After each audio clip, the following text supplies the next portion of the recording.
Chairwoman Fisher, thank you for holding today's hearing.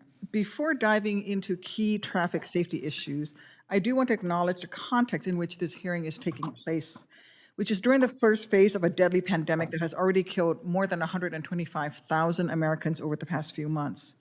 I mentioned this staggering death toll because today's hearing offers an important platform to address a very troubling pattern. I've noticed a concerning tendency among some to lessen the trauma, the scale, and the severity of our nation's collective loss of life. We're told in patronizing tones to dismiss the concerns over the mounting death toll of Americans because, well, thousands of Americans die on the roads every year.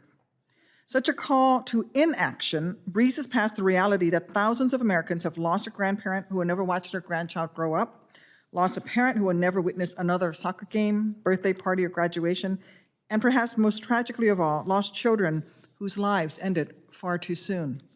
This bizarre analogy offers no sympathy to the harsh reality that many of the 125,000 dead Americans perished alone, frightened, and isolated from loved ones.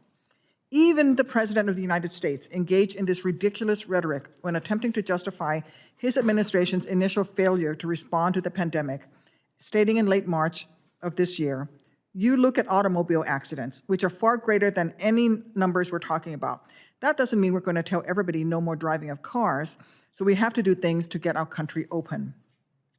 Now, as we approach July, I don't need to tell anyone in this room how wrong President Trump turned out to be. We didn't lose 125,000 Americans in car crashes over a period of 4 months, or the year before, or the year before that. Not even close.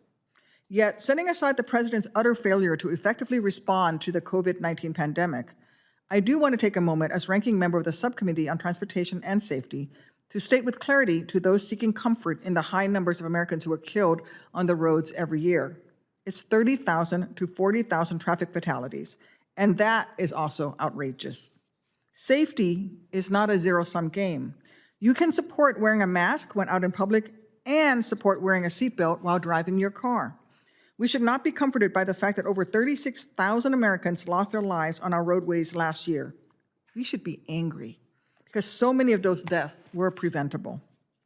Over 75% of all traffic fatalities last year involved a driver who was impaired or distracted, was speeding, or was not wearing their seatbelt.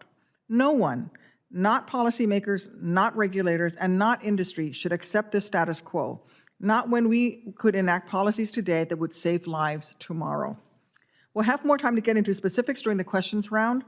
However, there is one issue I do want to raise up front because it's an area where there's a tremendous opportunity to drastically improve safety and save thousands of lives. We need to transform advanced driver assistance systems, or ADAS, technologies from luxury options in new model cars into the standard seatbelt, airbag, and anti-lock brakes of the 21st century. Consumers are not provided the option of purchasing a car without seatbelts or airbags or anti-lock brakes because we know they save lives. We should be at the same point with ADAS technologies like automatic emergency braking, forward collision warning, and blind spot detection, among others.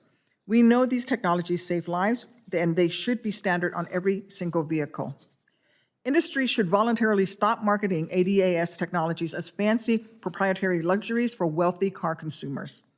We should be working towards a status quo where ADAS features that save lives are no longer exclusive to a specific brand or model.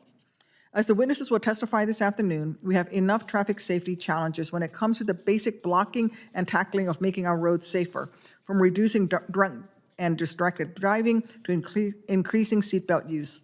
Why would we make our jobs more difficult by denying every driver 21st century safety features that, if standard on every car, would save thousands of lives a year?